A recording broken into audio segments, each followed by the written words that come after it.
Ну что, змяняй режим. Навошта? Цыпкала? Ты кто? А Лукашенко усатый, это паук. Что ты до дупы не лезь до меня? Ну я такі подгоревший айтишник прошлым часом. Ага. Хопіць эйтить айтишников, мы ўжо не жирные коты. У варгеймінгу працавала шмат ватнікаў і батькаў. Собака, иди погляди, колькі у меня на белорусской мове выпускаў. А что случилось? Что за хуйня? И як тебе Россия носить? Наша держава вам усё дала. Я нічога не ведаю. Палки у срацом не хапала, трымайте. Ребятушки, вы попали на канал Чеснок Лайф, и это значит, что сегодня новое видео про крутого белоруса, которым стоит гордиться. Сегодня я решил поговорить с вами про белорусскую айтишку, понять, живя она или выживая. Почему я выбрал эту тему, мало кто знает, но по первой профессии я реально программист. Ну а про белорусскую айтишку я решил поговорить с Алексеем Картынником. Это самый популярный русскоязычный блогер в Ютубе, у него на канале 325 тысяч подписчиков, и он знает вообще все про айтишку. И сегодня мы будем говорить про все-все-все, связанные с белорусской айтишкой. И про Wargaming, Кипам, Вайбер, Маскарад, Никита Микада, Павел Либер. Короче, очень-очень-очень много всего интересного. Отдельный отлуп Валерия Цыпкала. Короче, атмосферный, интересный видос, где много смыслов. Но самый крутой нарратив этого видео: иногда можно отказаться от реально больших денег, чтобы нести людям правду, чтобы оставаться самим собой. Ребятушки, просто пушка на Чеснок Лайф. Ну что, погнали, погнали, погнали!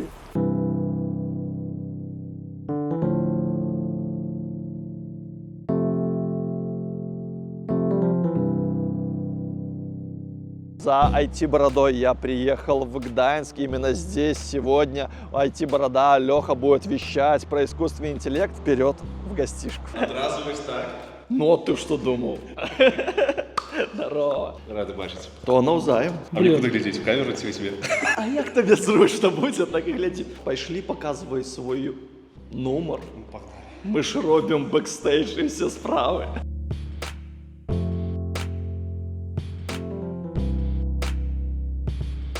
Так, ну я тут не прибирався, там пробачай.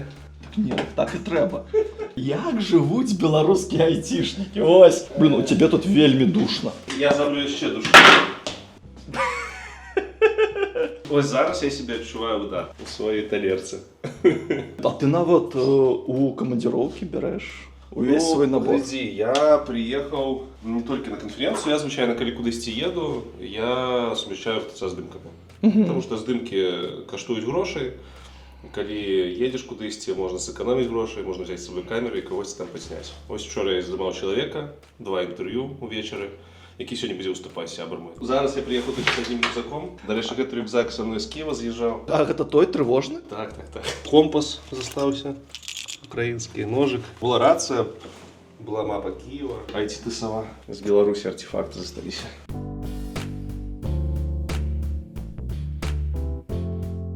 Мне распавядалі, што тут самыя лепшыя тэхнарі Гданьска навучаюцца у гэтым памяшканні. Вось зараз у Беларусі скардзіцца адзін ты барадаты чалавек, ён вусаты чалавек. Нешта. Ён скардзіцца на тое, што недахоп на тэхнічныя спецыяльнасці ў ВНУ. Ну, у дупу пайшоў. Ну, а што яму яшчэ адказаць? Слухай, складанае пытанне, таму што мы ж даўно з'ехалі, і зараз там за мяжы размаўляць пра тое, што адбываецца ў беларускай айцішцы, складана. Але можна паглядзець, што адбываецца. Кампаніі зыходзяць, спецыялісты паз'язджалі, шмат спецыялістаў з'ехала. Я заўсёды кажу, трэба разумець, што з'язджалі першымі спецыялісты высокага ўзроўню. Ім было прасцей, у іх ужо сем'і, яны з'язджалі цалкам сем'ямі. Таму засталося шмат спецыялістаў нізкага ўзроўню. Ну, маецца на ўвазе пачынаючых, нізкакваліфіцыраваных, а пачынаючых. І праз гэта, ну, а каму софт пісаць? Гэта першая праблема. Я думаю, што праз гэта зараз пачынаюцца гэтыя воі на балоце, што трэба там спецыялістаў навучаць. Але яны не разумеюць, што нашыя ВНУ і ўвогуле ВНУ па ўсяму свеце, яны не могуць выпускаць адразу гатовых спецыялістаў высокага ўзроўню. Які бы ты ВНУ не скончыў, там нават Массачусетскі тэхналагічны універсітэт. Ты все равно прыходзіш на працу ў айцішцы жуніор-спецыялістам, малодшым распрацоўшчыкам. Табе надо напрацоўваць гэты опыт. Не ведаю, як яны гэты будуць запаўняць. Ёсць адчуванне, што з расеюшкі. З расеюшкі будуць зваць клікаць спецыялістаў, больш за тое зараз рынок пераарыентуецца на расеюшку. Ну, таму што на каго яшчэ працаваць? Расія на Кітай, Беларусь на Расію на Кітай. Ці ўвогуле трэба вучыцца на айцішніка? у ВНУ, каб порасти и працаваць? Ну тут, слухай, я тільки зараз зрозумів, що ти про технічні спеціальності. Мені тут можуть закидати говном, але все ж таки айтишник – це не така неортодоксальна технічна спеціальність, як по мені. По мені технічна спеціальність – це фундаментальна наука яка-нибудь. Там хімія, фізика, біологія. Калі пасля універа, вось ти сказав, ну хоч у Масачусетс поступив, все равно треба джун і пайшов. Все одно треба практика. Треба набити мозолі, каб тебе пустили до такого якого-нибудь буйного і серйозного проєкту. Калі про айтішніку в Білорусі казати, що тут моцных спецыялістаў не засталося, малодшых спецыялістаў навучаюць у універсітэце. З аднаго боку, шмат спецыялістаў, якія навучаюцца і зараз уже гатовы ісці працаваць. З другога боку, не шмат сур'ёзных спецыялістаў. І трэба паглядзець, што кампаніям патрэбна звычайна. Кампаніям патрэбны спецыялісты, якія могуць самі рабіць задачы. І гэта не тыя, хто выходзіць з універсітэту. Тыя, хто з універсітэту, іх трэба яшчэ некалькі год, паўтара, можа кагосьці паўгады падвучыць. І тут сутыкненне. Выходят специалисты, которые готовы працаваць, или у якіх нема досведу, и приходит компания, которая кажет, нам до холеры не патрэбны гэтыя спецыялісты, мы боимся им отдавать задачи. Нам трэба спецыялісты, якія маюць досвед. А што пасярэдзіне? Пасярэдзіне кукіш. Нема грошай, каб этих спецыялістаў навучаць, нема старэйшых спецыялістаў, якіх будзе час, каб гэтых навучаць, бо шмат з'ехала. І праз гэта ёсць праблема, што ў кампаніі недабор па спецыялістам, каб напісаць код, а спецыялісты не могуць знайсці працу, потому што іх ніхто не хоча браць. А Лукашенко, усаты, гэты павук, ён бачыць толькі тую праблему, што кампаніі крычаць, што ў іх няма спецыялістаў, але ён не разумее, што кампаніі шукаюць не тых спецыялістаў, якія універсітэты выпускаюць. Гэта зараз праблема ўвогуле не толькі ў Беларусі, а ўсім свеце такая праблема. Таму што зараз жа мировая крыза, было ў айцішцы шмат грошай, вельмі шмат. Асабліва пасля ковіду все так было выдатна, кампаніі пачалі зачыняць офісы. Это для нас было такое, типу, о, офіс зачынілі, трэба з дому працаваць, там набываць новае абсталяванне. Незручна, а для кампаній гэта быў він-він. Марнавалі 20, напрыклад, адсоткаў на аренду памяшканняў, зараз гэта не трэба марнаваць. Яны гэтыя ўсе грошы ўкінулі ў найм новых сотруднікаў, супрацоўнікаў. 19-20 год быў вельмі жирны, нанімалі ўсіх. Усіх увогуле проста, усіх, таму што мелі грошы. Ковід пачаў адступаць, многія зразумелі, што трэба павяртацца ў офісы. Зноў ж такі з'явіліся гэта затраты на офісы. Потым пачынаецца вайна, я маю на ўвазе украінска-расійская, потым розныя канфлікты тыпу ізраільска-палестінскія. І на фоне всього гэтага крыза з доларам, эканоміка пачынае падаць, все чакаюць зараз, калі выбары у США пройдуць, каб долар умацаваўся. І праз тое, што з доларам пачалася халера, апошнія 2 гады кампаніі айцішныя такія, і нават не кампанія, іх кліенты, такія думаюць, ну зараз крыза, трэба грошы сейвіць. Як грошы сейвіць? Ну, перш-наперш, давайте пазвальняем усіх тых, каго мы нанялі. Ну, таму што без іх жылі раней, зараз можам. Позвольняли. І ось тебе на рынку уже шмат спецыялістаў не без досведу, з досведам нармалёвых такіх, якім трэба праца. І так было много спецыялістаў нізкаўзроўневых і мала вакансій. А зараз тебе много нізкаўзроўневых спецыялістаў і яшчэ добрых спецыялістаў, а вакансій столькі ж, ці нават менш. І гэтыя вакансіі забіраюцца тымі, хто толькі што зволіўся. То бок для тых, хто толькі-толькі выходзіць у айцішку, стала вельмі складана зараз. Таму што канкурэнцыя не тое, каб падрасла, яна стала больш якасна вышэйшай. Ты канкуруеш зараз не з такімі жа спецыялістамі, якія толькі што навучыліся, а з тымі, каго звольнілі, каго досвед ёсць. І праз гэта ва ўсім міры такая праблема. Гэта не толькі ў Беларусі. У Беларусі, зразумела, на яшчэ большая праз міграцыю пасля 20-го. Але цалкам зараз у міры складана пачынаючым айцішнікам знайсці працу. Можна параўнаць з конкурсам на место ў універ, раз вы прайшлі універ, да? То есть, калі раней было там конкурс был 1,5, то есть брали усіх, так? То зараз там 1 к 5. Приблизна гэта падобна на тое. Я калі пачынаў, у плюс-мінус жирныя гады. І я быў заўсёды такім сярэднім айцішнікам. То бок можна было па мне срез па бальніцы рабіць. Я сваю першую працу шукаў, каля 40 сумоваў прайшоў, каб знайсці, 40. Але я быў без досведу. Калі у мяне з'явіўся досвед, у мяне ў сярэднім уходзіла недзе 2-3 сумовы, каб знайсці працу, якая мне падабаецца. Зараз, калі б я пайшоў на рыначак з маім досведам, а ў мяне досвед немалы, я думаю, я б з 10-го, можа, не нашоў тое, што мне дадуць, нават не тое, што мне падабаецца. Таму хопіць, калі ласка, хейтіць айцішнікаў. Мы ўжо не жирныя каты, у нас ужо все. Мы ўжо сталярка, таксі, вось туды мы ўжо паглядаем. Пчалярня. Я думаю, пчалярня гэта выдатная штука. Мы просто каля пчалярні праходзім. О, слухай. Я табе кажу, у нас дэкарацыі лепш за ўсё. Просто пчалярня гэта натуральна тое, пра што я марю. Серьезно? Ну, я такі падгарэўшы айцішнік апошнім часам. Ну, вось самае простае гэта для мяне пакуль што сталярка і пчалярня. Гэта не жарт. Я думаю, што калі ўсё дрэннейшае ў свеце будзе, то я Ну, столяром я могу быть нормалём, у меня есть практика з дзяцінства. Ну, а пчелярство просто цікава. Медок, там, торгуеш, гэта ўсё. Дзе-нибудь дом, дзе нікога няма, толькі твой, да цябе прыязджаюць, гэты медок набываюць. Класна. Приехал робить выпуск про айтиху, про то, что у нас отбывается. Урэшце-рэшт будзе выпуск про ярмарки меда у Беларуси.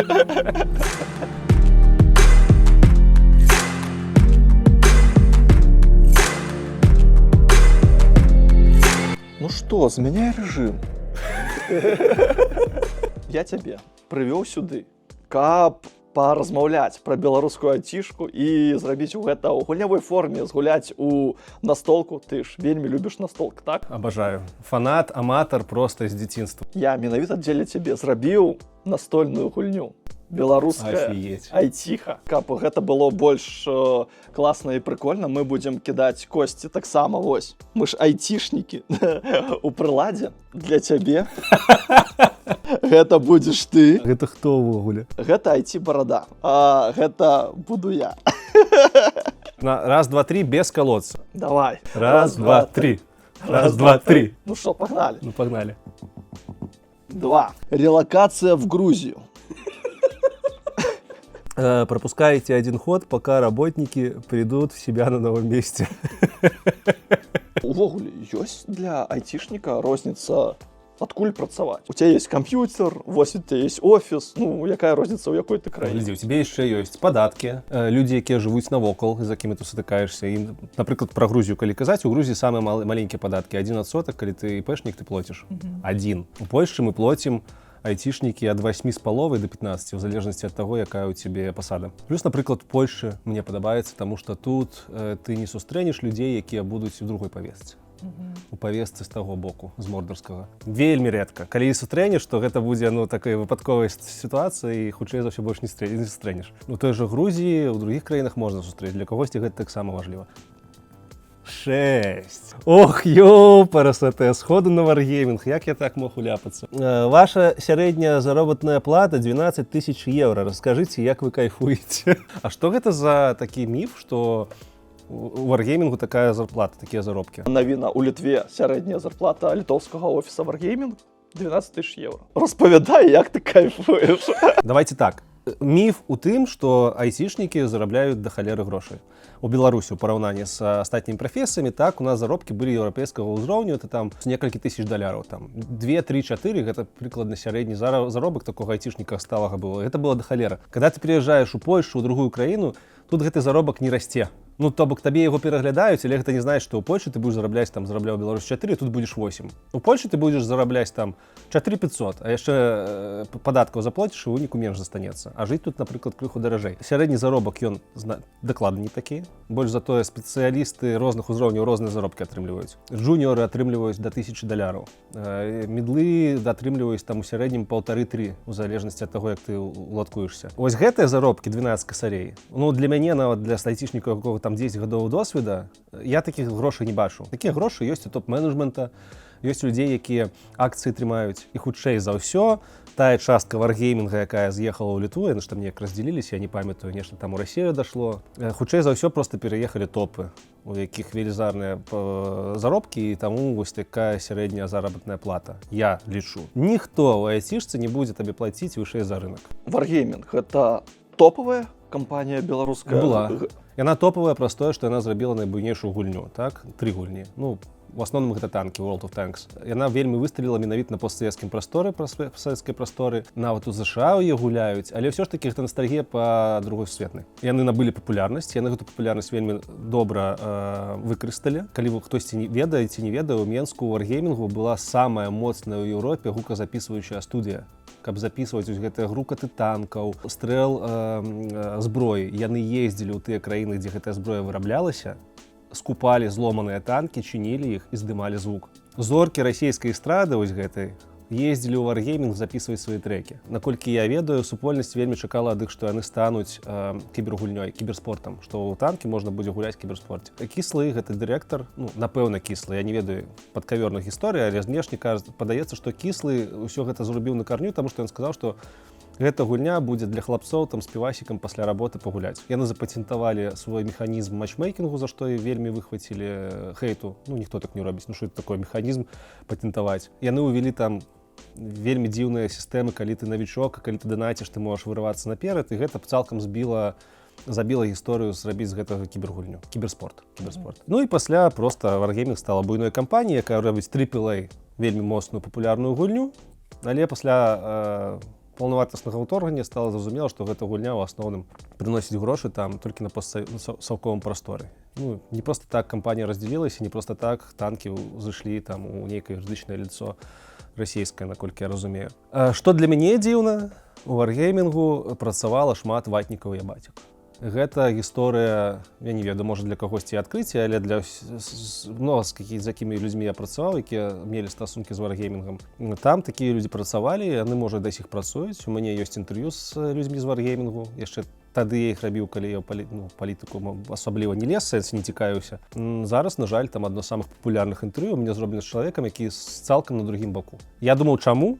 І хутчэй за ўсё, напэўна, гэта непростое, што іх туды бралі. Не, канешне, пра палітыку ніхто ў айцішцы не пытае, калі цябе бярэ. Але, ну, згадзіся, што гэта лагічна, калі ты такі пра савочак, пра ўсё, пайсці і праграміст, пайсці працаваць над ностальгічнай гульнёй пра савочак. Хтосьці мне зараз паланяе гаўном, скажа, што танкі гэта не пра савочак, але я ў танкі не гуляю, знешне для мяне падаецца, што вы проста сядзіце і дрочыце на танках, якія ў Савецкім Саюзе там у розныя войны каталіся. Ну, не было б 22-20 году, Wargaming быў бы самай буйнейшай гульні распрацоўваючай гульнёй ва ўсей Еўразіі, я ўпэўнены. Досведу крутога шмат было, і людзей крутых там шмат працавала, і да сіх працуе, і школа выдатная, і распрацоўшчыкі там вельмі моцныя выхадзілі адтуль. То бок кампанія, якая ўзрошчвала распрацоўшчыкаў. Ну, але вось жыццё ўплывае на гэта ўсё такім чынам, што зараз кампанія нібыта растварылася неяк. Так, добре, 4. Раз, два, 3, 4. Вайбер. Ну, ёпрасоты, ну можно что-нибудь нормально?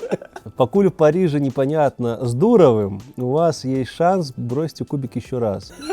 Актуалочка.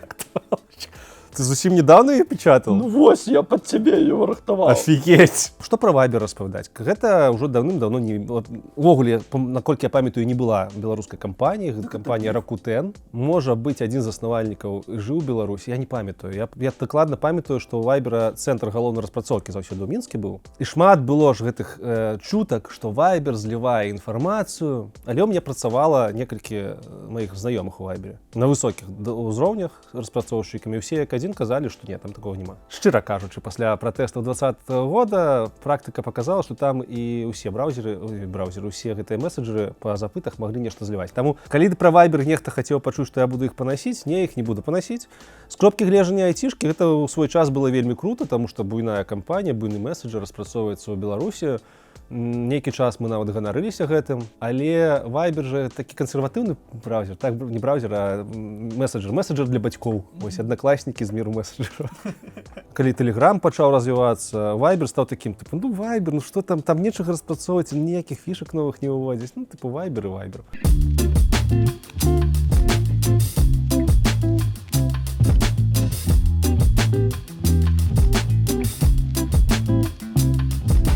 Не, ну прыгожа. Я вырашыў табе зрабіць X тупых пытанняў пра беларускую айцішку. Давай. І ўвогуле пра айцішку. Сейчас у айцішкі крызіс? Крызіс, які закрануў не толькі айцішку, шмат такія сферы, но айцішку ў тым ліку. Праз праблемы міжнародных характараў, праз тое, што амерыканская фінансавая сістэма зараз вельмі нестабільная. Акцыі кампаній скочыць туды-сюды, праз гэта і на нас гэта адчуваецца. Беларусь айці-страна ці гэта міф? Это айці-калонія калісьці была. Гледзячы, як ацэньваць.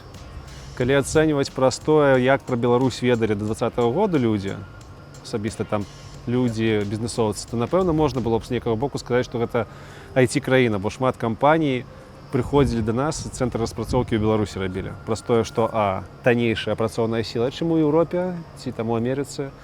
Не таннейшая за Кітай, але таннейшая за іншыя краіны.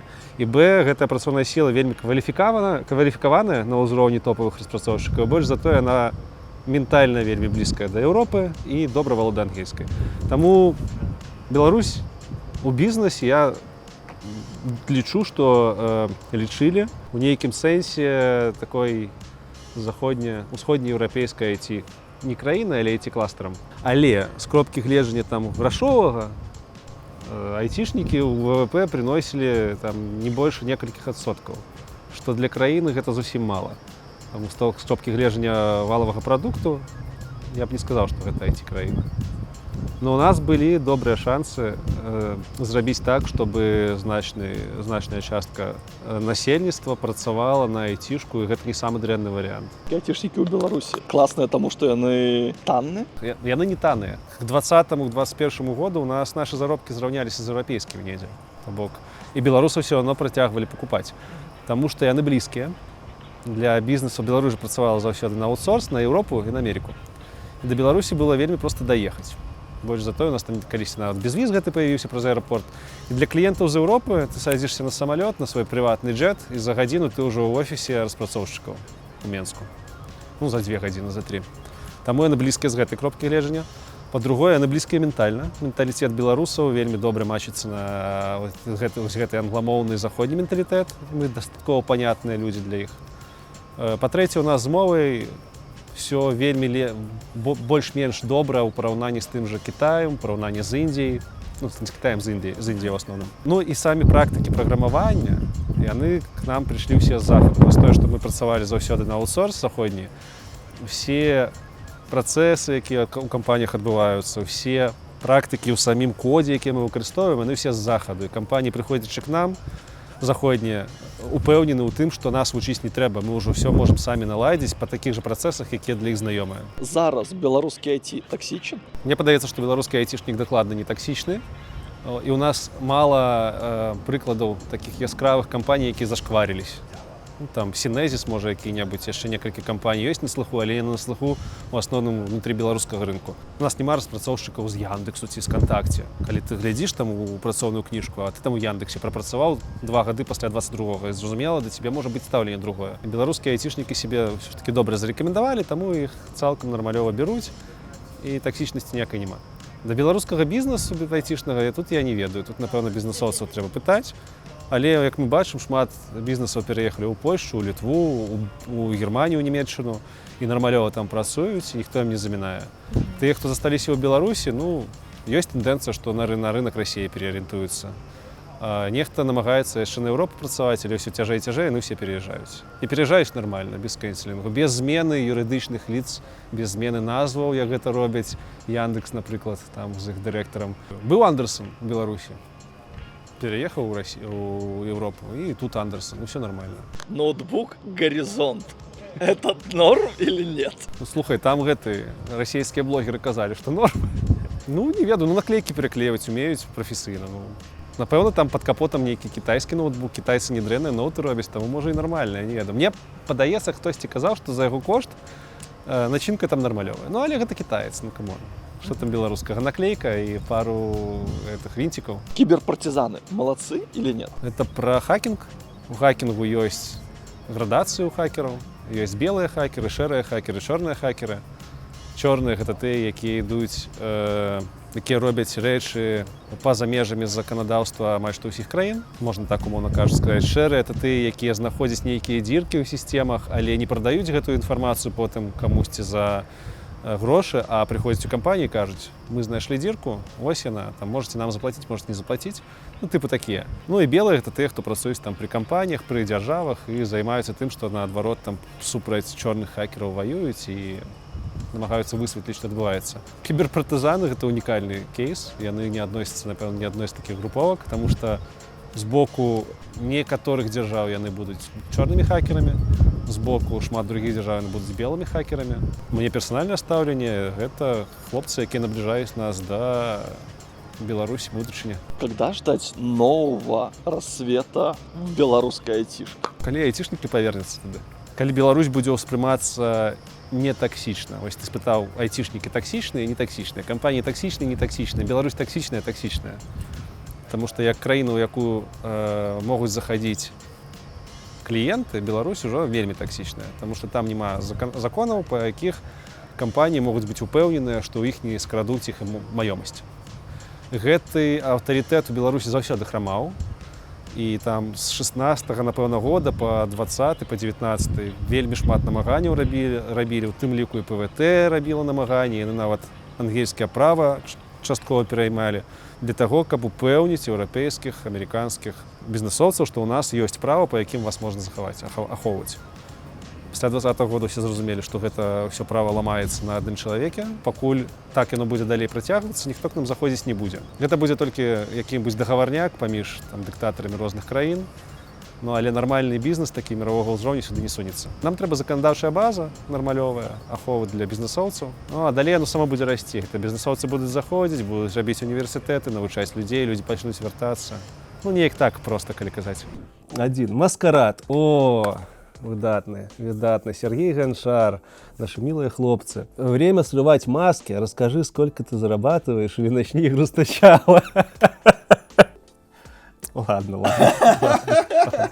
До речі, маскарад адзін з самых яскравых прыкладаў таго, як беларусы могуць заявіць пра сябе на ўвесь свет. Хлопцы, якія проста там з Віцебску, з невялікіх гарадоў сабраліся, зрабілі прадукт, які выкупіў Facebook, яны працавалі ў Фейсбуку, пасля гэтага яны зрабілі Луну, вельмі выдатны прадукт, які вядомы па ўсяму свеце.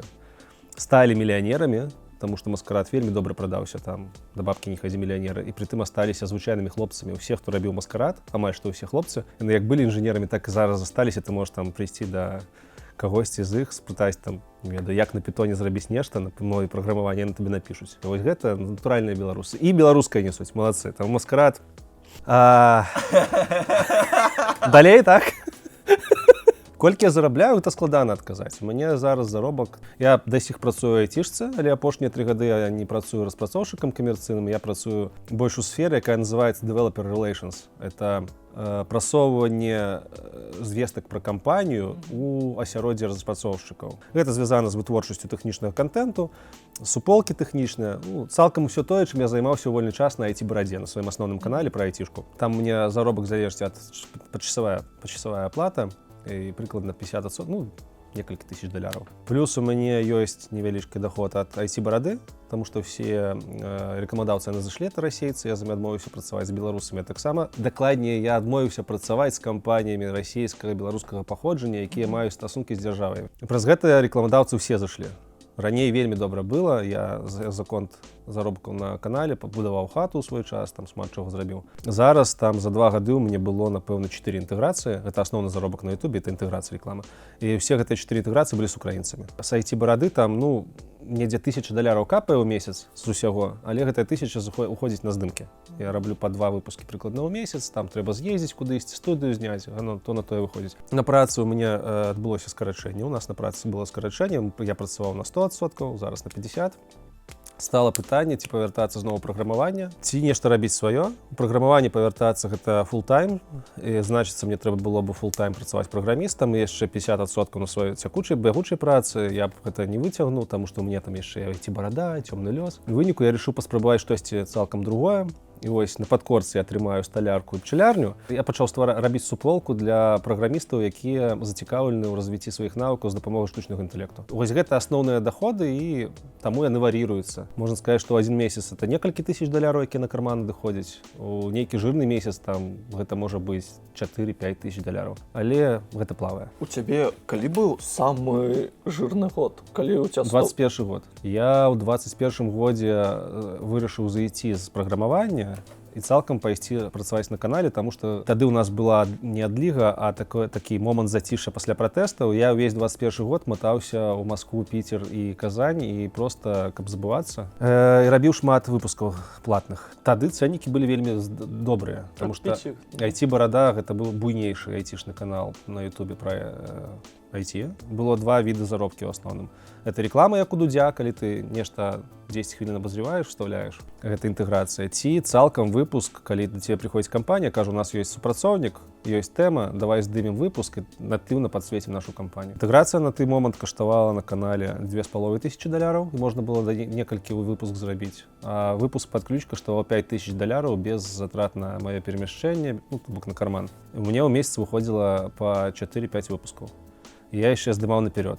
Таму самы жирны месяц у меня быў, я пра гэта распавядаў, 32 ці 34 тысячи $. У сярэднім гэта было негдзе каля 15 тысяч у месяц. Ну, але мне пашасціла, как я кажу, я гэтыя грошы пусціў на пабудову дому. І зараз я живу у Польші, гэтага дома я не побачив. Я зараз буду тапать. Наконец-то. Ну, нарешті. 5.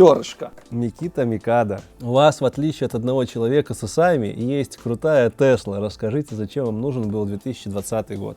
Я в 2020 году, можно сказать, прочнулся. Ну, давай широ. Типу, айтишники в Беларуси жили нормально. Не жирные коты, не жирные скоты, а просто люди, які зараблялі крыху больше. Але все ж таки мои айтишники у маім асяроддзі, яны хоць і зараблялі добрыя грошы, але яны былі людзьмі, яны дапамагалі там шмат каму цалкам. Я не могу сказать, что мы там неяк жылі зусім по-іншаму. Але пэўныя шоры на вачах былі, канешне. Мы не звярталі ўвагу на палітыку, больш-менш все было нармалёва з жыллём, там, ну, карацей, праблем нейкіх такіх вось гэтых з піраміды Маслоў, з ніжэйшых узроўняў не было, і ты праз гэта не глядзіш, што наваколле адбываецца. У 2020 годзе мои знаёмыя просто простое, что яны выросли, там уже 30 годов, 28, то дети з'являються, то зрост, коли ти починаєш, коли у тебе все закрито знизу, ти починаєш йти наверх, у тебе там дети, ти глядиш, куди там дитё отдати. Глядиш, як система працює, у тебе вже з'являються криху другі пожадання по твоему асяроддзі, не толькі айтишнаму, а увогуле Украіне. І мои сябры пачалі, то есть так, на гэта ўсё глядзець, такія, выборы, пойдзем у свидетели. Наблюдатели. Так, у назиральники. И я тады, типа, что? На холеры, ну, какие назиральники, вы об чым? Ну, причем, ведаешь, гэта не было простое, что не трэба ісці, тому что нічога не атрымаецца. Там нават осознание того, что атрымаецца ці не атрымаецца, не было. Просто было пытанне, типу, навошта? Мы ж ніколі гэтым не цікавіліся. Што там цікавага, навошта? А яны все ідуць і ідуць, таму што ў кагосьці дзеці, у кагосьці што? Сацыяльнае пытанне. Я на ўсё гэта паглядзеў, то таксама пайшоў. Ну, типу, а што я?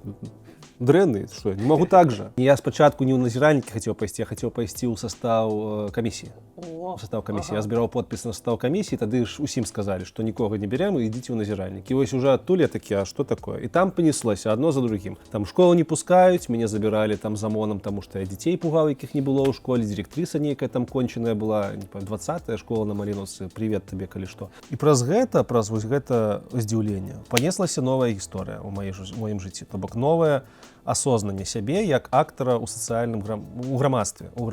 Навошта мне патрэбен быў 20-й год? Па-першае, гэта мой год сталення як грамадскага актара. Па-другое, гэта мой год сталення як беларуса. 1, 2, 3, 4, 5. Валера, настало твое время, як кажуць. Цыпкалавіч, здароўкі як быў. Разблакую твиттары, а хер там, мяне няма ў твиттары. Валерий Цыпкала, гэта... Ну, у мяне з Валерыем Цыпкалам мы не знаёмыя у жыцці. Валер Цыпкала вельмі дзіўная персона, як для мяне. Калісьці я удзельнічаў у стартап-руху, там, в далёкіх годах, 15-х, 14-х. І Цыпкалавіч тады быў начальнікам ПВТ. І я просто памятаю, як яны, напрыклад, будавалі, там, у ПВТ быў здаравенны такі каворкінг, ён называўся інкубатор, напэўна. Ну, карацей, яны яго перабудоўвалі 3 разы. Паталок ім не падабаўся, столь. 3 разы перебудоў, ну, или 3, колькі там разоў. Ну, то бок, грошы пілілі нармалёва, не гледзячы на тое, што там, па іх словах, усё добра было. Потым Цыпкала прапаў, знік. І увогуле, у той час, калі ён там быў начальнікам, начальник ПВТ для айтишника нічога не значыў. Тое, што я ведаў, што Цыпкала там быў начальнікам, гэта было толькі простое, што я ў ПВТ там з'яўляўся часта ў гэтым каворкінгу, а там супрацоўнікі размаўлялі. То бок, калі хтосьці думае, што Цыпкала неяк асацыяваны з айтишкай беларускай, кукіш. Цыпкала і айтишнік беларускі гэта розныя людзі. Цыпкала гэта чалавек, які стаяў пры уладзе і даваў дазволы, як па мне. І не было ў нас такога адчування, што гэта нейкі айтишнік ці чалавек, які дапамагае айтишцы. Ну, ёсць ПВТ і ёсць, ну класна. І ўвогуле для сярэднестатыстычнага супрацоўніка беларускага айтишкі мы пра ПВТ шмат чаго, мы не ведалі пра ПВТ. Гэта для бізнесу было выдатна, там эканамічная зона, а нам, ну, што ПВТ, што не ПВТ. Калі ты ідзеш у кампанію, якая ПВТ працуе, ну, табе не холодна, не жарка ад гэтага. І заробкі там не будуць вышэй. Таму яго значнасць пра тое, што ён там усю айтишку пабудаваў, ну, хер там. Айтишка беларуская сама сябе будавала і, скажем так, не было б айтишкі беларускай, не было б ПВТ. А не было б ПВТ, была б айтишка беларуская. Асабліва не было б Цыпкалы, то дакладна была б айтишка беларуская. Што далей адбываецца? І вось Цыпкала 3 гады знік некуды. Там ужо новыя гэтыя кіраўнікі. Тут выбары, і з'яўляецца Цыпкала. і пазіцыянуе сябе як айцішны кандыдат. І некаторыя айцішнікі ведуцца. Ну, айцішнікі такія ж людзі, яны шмат хто на прапаганду ведуцца. Ну, прапаганда розная. А у мяне не моё пытанне. Цыпкала айцішніка представляе? Ты хто, бля, які айцішнік? Ну, типу, для мяне там айцішнік, это, вот Паша Лібер у нас тут ёсць. Ён працаваў айцішцам, ведае, Цыпкала.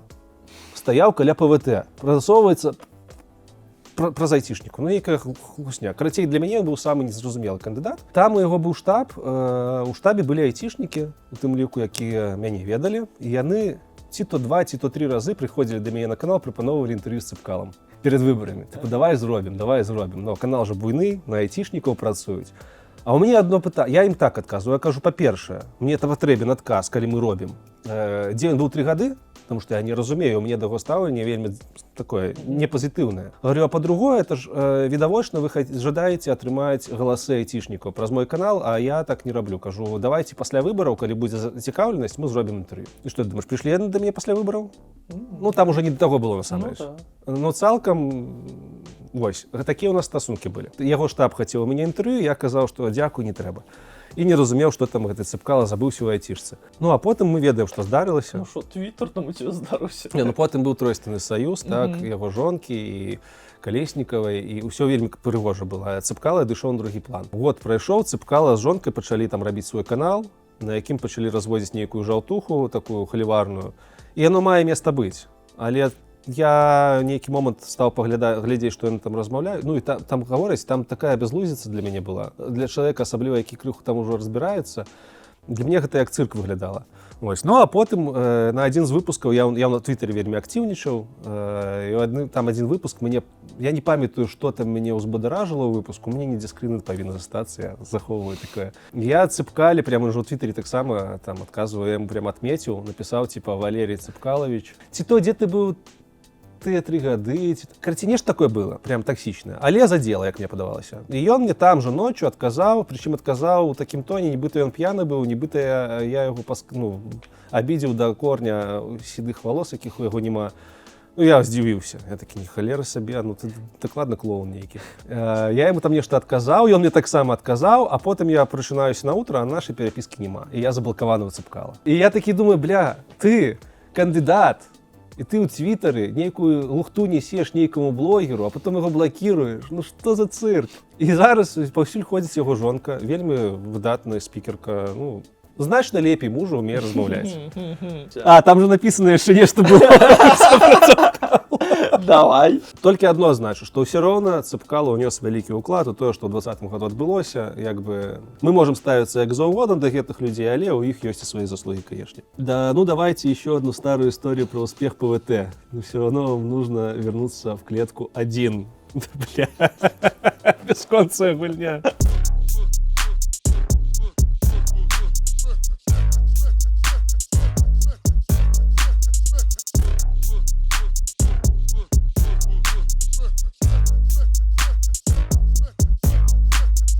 Мы приехали ў польскія тропікі. Вось вы думаеце, што Польшча гэта што? Гэта такая, якая краіна? Вось вы нічога не ведаеце, а ў Польшчы ёсць тропікі, ёсць горы, ёсць моря, прычым море рознае, ёсць море зелёнае, ёсць море празрыстае. Тут нават ёсць свой ад, пекла. Так і называецца вёска Хель. Тейк ёсць, што айцішнікі ў 2020 годзе былі драйверамі пераменаў, а зараз, ну, адкуль гэты тейк? Чаму айцішнікі былі драйверамі пераменаў? Шмат айцішніку яны данацілі, яны... 500 000 чалавек выходзіла, умоўна кажучы, ў Менску, так? У апошнія дні. Айцішнікаў ва ўсёй Беларусі на той момант было, ну, у лепшым выпадку 100 000. То бок, у лепшым выпадку, калі ўсе бы айцішнікі працавалі ў Менску, толькі 1/5 з гэтых людзей былі айцішнікамі. Чаму айцішнікі драйверы гэтага пратэсту? Людзі, якія мелі грошай, людзі, якія выступалі Мікіта Мікада. Класная ініцыятыва по поводу, каб людзі пераходзілі на бок святла, вось мы вам дапаможам з перакваліфікацыяй гэтых далей. Шмат айцішнікаў данацілі, шмат айцішнікаў дапамагалі. Ай, ну зноў ж такі, проста айцішнікаў вельмі лёгка падвесці пад адзіную когорту. Ну так же можна сказаць, што там працоўнікі заводаў і фабрик, іх, напэўна, было столькі ж, што яны былі драйверамі, канешне, былі, усе былі. Айцішнікаў на пратэстах было, я ўпэўнены, там десятки адсоткаў, не больш. Хто быў у кандыдатах? Быў там хоць адзін айцішнік? Не было. І Цыпкала так там не быў айцішнікам, не было.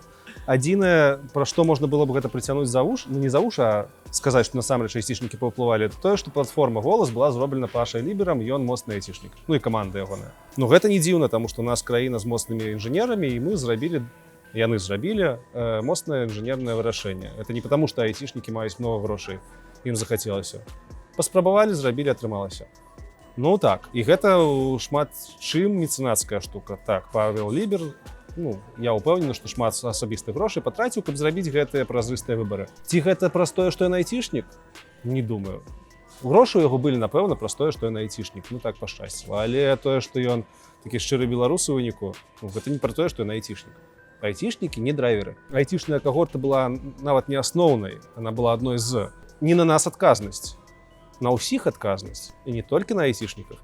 І тое, што зараз айцішнікі яскравыя, якія раней там выступалі, зараз, можа быць, не выступаюць, ну, гэта зразумела, так бізнесоўцы таксама не выступаюць. Чым больш часу праходзіць з 2020 года, тым больш людзей забываецца. І, ну, і айцішнікаў таксама датычыцца. DevBuy, у тебе такое асаблівае стаўленне да гэтага рэсурса, но ён нават не экстрэмісцкі, ён заблочан у Беларусі, але ну я ведаю, што у хлопцаў там не вельмі ўсё з сродкамі для акрамя онлайнера. Ну так. Анальнера. Трэба было б падтрымаць нейк вось беларускую айціху, айцішнікам беларускую айціху, каб было б што чытаць нават айцішнікам па айціху. Слухай, не думаў, што скажу гэта, але быў бы хто падтрымаў бы DevBuy, я так скажу. DevBuy быў цікавы беларускім айцішнікам тады, калі беларускія айцішнікі чыталі новасці, якіх датычыцца. Зараз беларускія айцішнікі шмат якія, там 30%, хай, можа больш, раз'ехаліся, ім трэба чытаць навіны, якія вакол іх адбываюцца, яны жывуць у розных краінах. І ў гэтым выпадку DevBuy, атрымліваецца, трэба станавіцца міравым такім выданнем, а гэта зусім другі бізнес у параўнанні з нейкім лакальным бізнесам. Там ім складана. Яны ж намагаліся ў Украіне запусціцца да таго, як вайна адбылася. І іх нават атрымлівалася, а потым война прыйшла, і яны таксама селі ў лужу. І складанае жыццё. І DevBuy гэта незвычайная журналістыка. Вось звычайная такая жаўтушная журналістыка, ну не жаўтушная, дрэннае слово, тыповая, онлайнер. Намагаюцца там нешта туды-сюды, тудэмы-сюдэмы, нават недзе там з двух бакоў нешта асвечвалі. DevBuy не такі. DevBuy, ты, можа, памятаеш, не памятаеш, як і на Цыпкалавіча. Просто там асабістая пазіцыя відавочна была у якосці рэдактара, яны яго просто засаджвалі. Журналісты так не робяць, і звычайна журналістаў за такое просто вынішчаюць. Але, ну, я лічу, што малайцы. Гэтыя медыа, шмат якія медыа беларускія, яны маюць сваю пазіцыю, і гэта незвычайна. Я бы да іх ставіўся як да блогераў больш. Вось блогерская дзейнасць. DevBuy я б, напэўна, зараз падтрымаў, нягледзячы на ўсё тое, прэтэнзіі, якія ў мяне да іх былі раней і застаюцца, сваіх трэба падтрымліваць. Калі кажуць, што айцішнікаў шмат грошай, яны могуць стаць мецэнатамі, у мяне ў галаве ўсплывае ўсё-такі бізнесоўцы. Тыпу, у Беларусі было шмат паспяховых бізнесаў айцішных, і імі кіруюць людзі, якіх відавочна ёсць грошы. У гэтым сэнсе можна сказаць, што тыпу такія айцішнікі маглі б павярнуцца і зрабіць нейкае мецэнацтва. Але гэтым айцішнікам, гэтым бізнесоўцам важна рэпутацыя краіны, каб кліенты прыходзілі, таму без рэпутацыі не павярнуцца, па-першае. Па-другое, яны не айцішнікі, яны бізнесоўцы. Для мяне ёсць жорсткае размяжоўванне. Айцішнік — гэта чалавек, які піша код, робіць прадукт сваімі рукамі. Код піша, дызайн стварае, тэстуе, кліенту гэты код паказвае. Тыя, хто прадаюць гэты код, там ездзяць у гольф гуляць, бухаюць на яхтах, пекуцца аб тым, каб іх акцыі туды-сюды не скакалі. І нават калі яны былі раней інжынерамі, але зараз яны думаюць пра бабкі, гэта не айцішнікі, гэта менеджеры. Гэта менеджеры і топ-менеджеры. Яны все пра бабкі, пра бізнес. Галоўная мэта кампаніі, на якімсьці ўзроўні, становіцца зарабляць грошы, каб маштабіравацца. І гэта ўжо не пра айцішку. Гэта пра бізнесоўцаў цалкам. Раз, два, три, четыре, пять. Виктор Прокопеня. А почему к 2023 году у вас нет активов в Беларуси? Плюс 1 ход за дальнозоркость. Ну, распавядай. Што ты рабіў апошнія 2 гады, Саша? Я был крыху заняты. Но про Прокопеню я чуў, што гэта такі давольна паспяховы менеджер, што ён насамрэч сечэ ў айцішцы. Блин, мне трэба было адразу спойлер казаць, што тое ўсё, што я кажу, гэта меркаванне сярэднестатыстычнага айцішніка. А там ты мне зараз накідаюць, я тут усім характарыстыкі даю. Гэта маё асабістае. Я, калі што, нічога не ведаю. У мяне да яго стаўленне як да публічнай асобы было і застаецца негатыўнае. Таму што Пракапеня вельмі, ну, калі хто памятае, як ён там публічна інтэрв'ю даваў, усё такое, ён не спікер увогуле, ён не ўмее размаўляць. Калі ты на яго глядзіш, то падаецца, нібыта гэта нейкі чалавек з сістэмы, якога паставілі нешта распавядаць. Але людзі, якія запрацавалі, я ведаю іх немала, ён пабудаваў некалькі вельмі выдатных кампаній, это X-Capital, айцішная, это Бануба, наколькі я памятаю, яшчэ некалькі. Все як адзін кажуць, што ён як айцішны менеджер вельмі круты чалавек, вельмі круты.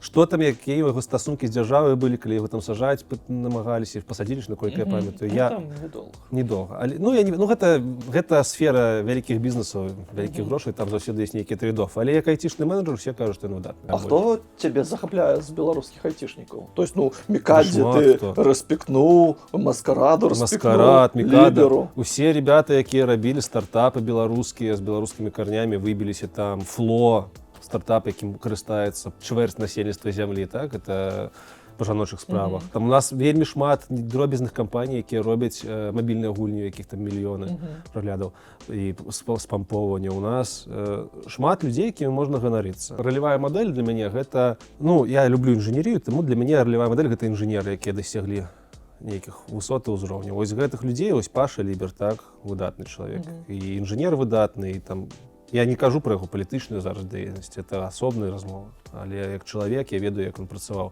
PandaDoc, это ж таксама кампанія, якой першую чаргу дасталася на пратэстах, але гэта была найлепшая кампанія для працы ў Беларусі. То бок падаецца, што беларуская айцішка славіцца тымі людзьмі, якія раслі з самых нізоў і зрабілі нейкія яскравыя рэчы. А не тымі людзьмі, якія прыйшлі ўжо ці з бізнесу, ці... Ну, гэта маё захапленне. Можа быць, калі б я ведаў пра Пракапеню як інжынера, калі ён быў інжынерам, можа быць, і я... Ну, але пра Пракапеню нічога дрэннага не казаў. Гэта Юрій Зісер, на жаль, з якім мы не можам зараз паразмаўляць. Гэта чалавек, які увесь беларускі інтэрнэт на сваіх плечах падняў. Леонід Лознер, Аркадій Добкін, які ЕПАМ. ЕПАМ, хоць і амерыканская кампанія, але кожны беларус, кожны расеец, кожны украінец, шмат хто за мяжой ведае, што гэта кампанія з карнямі в Беларусі. Чаму сілавікі так не любяць айцішнікаў? Ну, то есть... Я магу прыкінуць, што, напэўна, іх раз'юшвала тое, што наша дзяржава вам усё дала, у вас усё было, чаго вам не хапала, палкі ў срацы вам не хапала, трымайце. Яны не разумелі, чаму людзі, якіх усё ёсць, так р'яна намагаліся нешта змяніць. Вось у мяне толькі такое ёсць тлумачэнне, але як насамрэч я не ведаю, мне ці на жаль, ці не на жаль, нема там знаёмых. Двойка. Ты думаешь, что калі шмат разоў жме, што будзе некая... Ну, просто так веселее. Что там у меня? Релокация в Россию. Сделайте вид, что ничего не происходит, пропустите ход. А что случилось? Ситуация. Ну, наверное. Во время специальной военной операции могут быть разные ситуации. Слухай, есть же айтишники белорусские, які релоковаліся в Россию, есть. І нават ёсць, я не кажу зараз пра ябацяк ці пра там зэтнікаў, якія жылі ў Беларусі, такія таксама былі. Нават тыя, хто абстрагаваўся ад сітуацыі, некаторыя з маіх знаёмых, яны жывуць у Расіі. Яны жывуць у Маскве, напрыклад, работаюць там ВКонтакце. Такія, я нічога не ведаю. Якая вайна, што там ВКонтакце? Я зарабляю свае грошы, будую сваё жыццё і ўсё. Окей, твой ход. Ладно, давай я таксама зарабляю. Все, мы в Россию. Мы в Россию. 4. Так, раз, два, три, 4. Блин! Цитата Лукашенко. Что за Лукашенко? Не знаешь такого? Ось трэба дожить до тех часов, коли молодь будет казать, а кто это такие? Схватитесь за голову и играйте дальше. Ведь программисты — это личинки советских инженеров. Это он так сказал, серьезно? Это реально цитата. Личинки советских инженеров? Что за хуйня? Моя справа схватиться за голову. Не, ну мы ведаем, что Лукашенко умее сказаць якую-нибудь лухту, якая потым разлетаецца, там цалкам не дзіўна. І, дарэчы, гэта адна з яго якасцей, якая, мне падаецца, ўзрушыла народ пасля ковіду. Народец, не бачыш ковіда, яго няма, вось гэта, ну, Как относиться к этому персонажу в 2024? Ну як до його ставиться? Ну як? Як до президента Республіки Білорусь. Другое питання, що такое сьогодні Республіка Білорусь?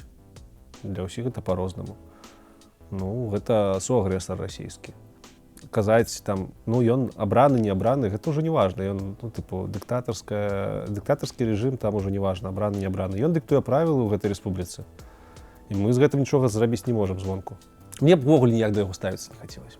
Мне б хацелось просто ўжо, што ты да дупы, не лезь да мяне, але, ну, ёсць абставіны, па якім патрэбна.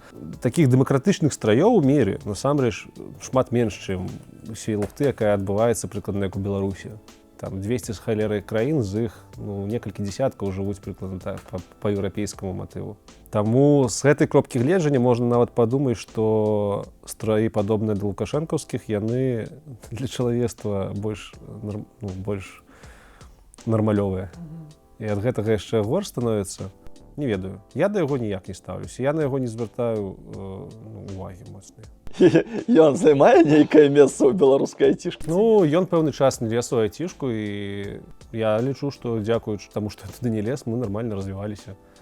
Ну, гэта ж заўсёды бывае, што калі там людзі, якія маюць уладу цалкам у сваіх руках і не звяртаюць увагу на які-то сектар, гэты сектар развіваецца. Просто ў некаторых краінах гэты сектар можа быць там торговля травой, а ў Беларусі гэта айцішка атрымалася. А потым, калі гэта стала там 1% ВВП, і яму саветнікі сказалі, глядзі, у нас там такая класная штука. Ну, ён вырашыў паглядзець. Лепей бы не глядзеў. Давай. 2. Ванильный латте на безлактозном молоке. Если айтишники реально зажрались, пропустите ход. Если нет, сдвиньтесь на клетку вперед. Ну, конечно же, я сдвинусь на клетку вперед. Нічога айтишники не зажрались. Не надо такого казаць. Я не ведаю, адкуль гэты міф пашоў. Айтишники, мне нават падаецца, што гэта нейкая прапаганда, якую пускалі дзяржаўныя дзеячы. Тыпу, чаму айтишники зажрались? Таму што на зыбе хадзілі. Зараз, напэўна, калі на зыбу прыйти, там адні гэтыя КГБшнікі будуць менты. Я ніколі не чуваў себе зажраўшымся айцішнікам. Хаця, канешне, ёсць такія, якія там паказвалі сваё крутое жыццё. Але камон, такія людзі могуць быць не толькі ў айцішнікаў. 5. Наганяем. 1, 2, 3, 4, 5. Ютуб. Это павінна было здарыцца. Нас замедлили, вас замедлили. Ну не, у нас все добре. Пропустите 2 хода. А пока спокойно расскажите, что ждать от современного видеохостинга в Беларуси. Вось-вось запусціць. Ну это бред. Ну навошта? Зрабіць свой відэахостинг гэта, па-першае, складана з кропкі гледжання тэхнічнай. Гэта трэба будзе там шмат сервероў, тэхнічна там налажваць, чтобы некалькі мільёнаў людзей мелі доступ у прайм-тайме. Гэта складаная тэхнічная задача. Аўдыторыю перасадзіць на новую пляцоўку, гэта яшчэ больш складаная задача. Прывесці туды аўтараў рэлевантных, гэта яшчэ больш складаная задача. Таму я ставлю на тое, што хутчэй за ўсё ў Расіі там прапампуюць іх ВКонтакце і проста беларус туды падключыцца як рэгіянальны контент. А табе прапанаваў УКонтакце пераходзіць на гэтую платформу ці з тваёй пазіцыі? Ка мне калі расейцы заходзяць, асабліва такія вось дзяржаўныя Яндекс ці ВКонтакце, мне ім адказ просты: ідзіце за рускім ваенным караблём ці проста пайшлі нахуй. Я ім так і пішу. Чаму я так пішу? Это не простое, што я іх ненавіджу, хаця ў мяне ёсць пэўная ненавісць да шмат якіх кампаній. Тым ліку, за кім я працаваў раней, але не ведаў шмат чого. Я неаднаразова выказваў сваю пазіцыю, у мяне ёсць прям тайм-коды, ролики, в которых я кажу, чаму я не працую з тымі. У меня ёсць асобны ролик на гэтую тэму. І калі да мяне прыходзіць чарговая менеджерка з Яндексу і кажа, давай там наши курсы прапампуй пра піар. Ну, мне адразу стаўлення, ты ёбу дала. Ты мой канал увогуле бачыла, у мне ў кожным выпуску, у кожным стріму дакладна я кажу, што Яндекс да дупы пайшоў. Ну ты што? Окей, мне засталося крыху, і я перамог. Не, чакай, ты ж першы пачынаў. Ну, у тебе есть шанец. Ну, у тебя минус 2 хода. Ну, віншую цябе, ты перамог беларускае IT. Давай мы так само такую ж гульню разыграем сярод наших подписчиков. Давай. Што для гэтага трэба? Падпісацца на канал і прыдумаць нейкую клетку для беларускага IT. Шыкоўна, да. І за якую? За самую смешную ці за самую цікавую, напэўна? Давай. У каментарах, каб прапановаў. Давай. І каб ты абраў, я табе прышлю скрынчыкі. Добра. Доктор Сайков. Як доктор Сайков трапіў у Ты айтишку? почитай. В 2 словах объясните, сложно ли научиться кодировать. Вот тому и трапил. Не сложно.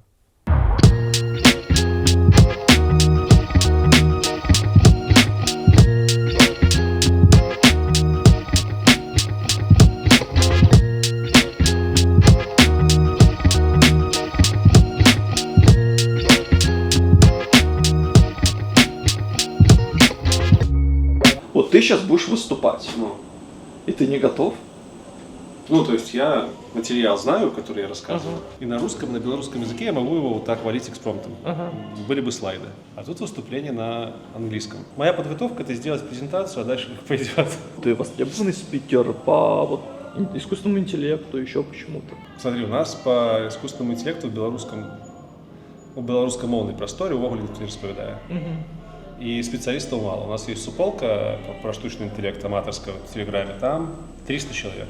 Из их специалистов активных, ну, может, 10-20. Коли про штучный интеллект нечто ожидать послухать, ну, звичайно, до меня приходят. Але часто я не могу приехать, далеко ехать, ну, потому что, ну, типа, там, в Варшаву съездить, туда-обратно, это уже там $100 на бензин. Ты еще, ну, ехать аматорски так робить не завсёды атрымліваецца. Таму пытаюць кагосьці другога, а другога няма. Таму, калі ласачка, спецыялісты па штучнаму інтэлекту, давайте. Ну, я просто давно гэтым займаюсь.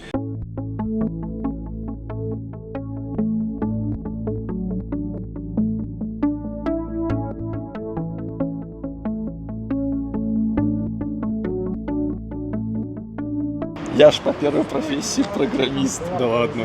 Серьезно. Я закончил в Орше колледж. На программиста. У меня в дипломе среднеспециальное образование есть. Техник-программист написано. Ни дня не проработал. Я курсе на 2-м понял, что программирование не мое. Будем валить журналистику. Вот такой вот криминал. Тоже отличный вариант. Расскажи, искусственный интеллект уберет всех айтишников нафиг или нет? Ну, такие как я, Я понятно. тебе так скажу, что коли штучный интеллект прибирае всех айтишников, то разом з айтишниками приберуцца усе, хто працуе у камп'ютары. Прыбраць айтишников — гэта значыцца научыцца пісаць якасны код праграмны. А научыцца пісаць якасны праграмны код гэта азначае научыцца рабіць прылады, якія будуць табе дапамагаць штосьці рабіць, так? Значит, ты сможешь автоматизировать. Эта система научится автоматизовать свою рутину. І ў гэты момант яны заменяць і там кур'ераў, і тэлефонныя службы, і ўсё што заўгодна. Таму так заменяць, але там ужо будзе не да гэтага.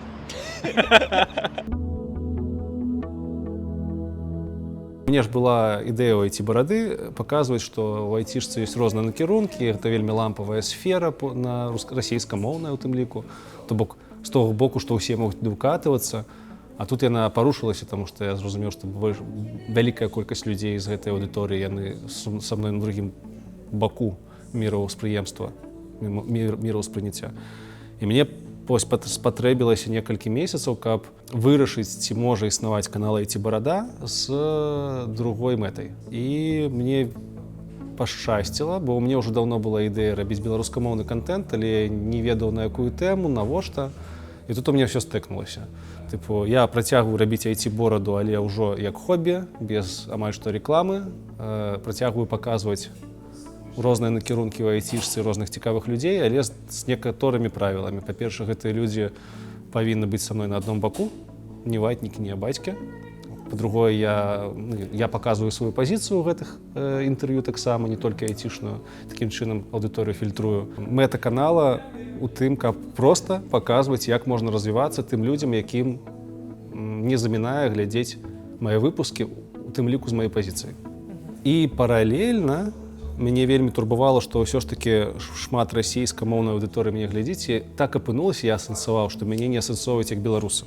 Для меня это было вялікім адкрыццём, калі мне там пачалі пісаць всякія ватнікі аб тым, што тыпу И як тебе Россия носить? Приезжай, в Казань, мы тебе на ножик посадим, мы покажем, як быть правильным расейцам. Были такие. И я зрозумел, что я не дупляю, что я оголь так белорус так-то.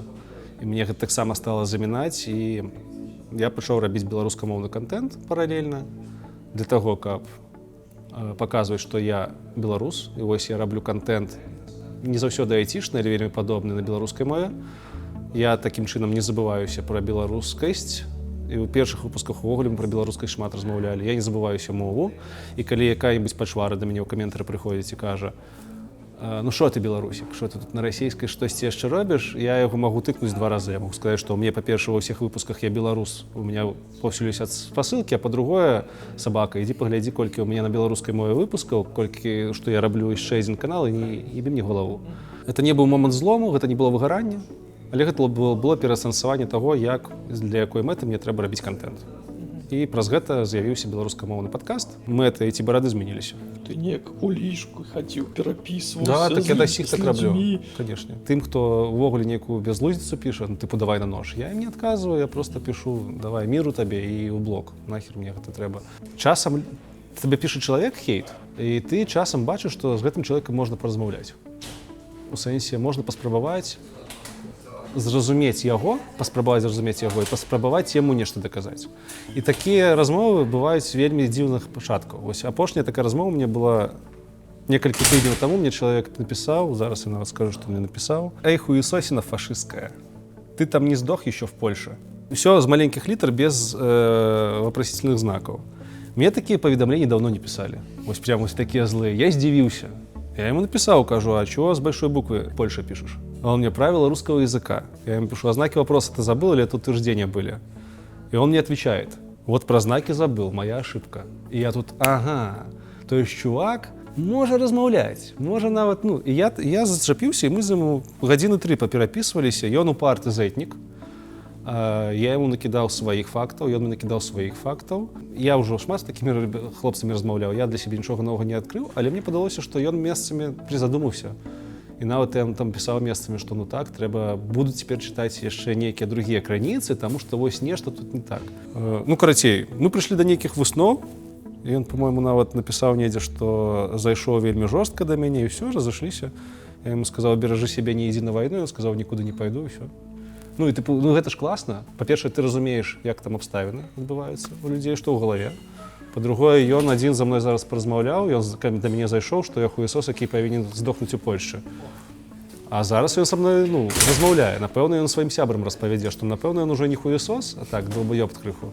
І ў Польшчы там ўсё нармальна. Я не кожны раз такое раблю, я вельмі рэдка такое раблю, але калі раблю, то... Чаму ты вось гэтыя аберэгі носіш? То есть чаму? Это не аберэгі, гэта спосаб самавызначэння за мяжой. Чаму для тебе гэта важна? Ну, это спосаб самавызначэння. Таму што, ну, бела-чырвона-белы сцяг, пагоня, яны нас аб'ядналі ў 20-м годзе. Яны нас аб'ядноўвалі яшчэ у далёкім мінулым. Я не тыпу там, ведаеш, змагар у тым сэнсе, якім прапаганда нам кажа. Змагар увогуле добрае слова. Гэта хутчэй прыналежнасць цябе да беларусаў аб'яднанай адной ідэі жыць у вольнай, шчырай краіне, у якую прыемна вяртацца, у якую прыемна ўсім іншым людзям прыязджаць. І калі я бачу БЧБшны сцяг у кагосьці ў Польшчы, у мяне адразу цеплыня, таму што я ведаю, што гэты чалавек са мной на адной валне, на адной хвалі. Чаму для тебе вось важна не растварыцца у гэтай вось гісторыі з Польшчай, не апаляшыцца? Гэта ж пытанне самаідэнтыфікацыі. Я не супермен, не суперчалавек, я не здолею вывучыць гэтую мову, я не здолею паглыбіцца ў гэтую культуру. Я ведаю гэта.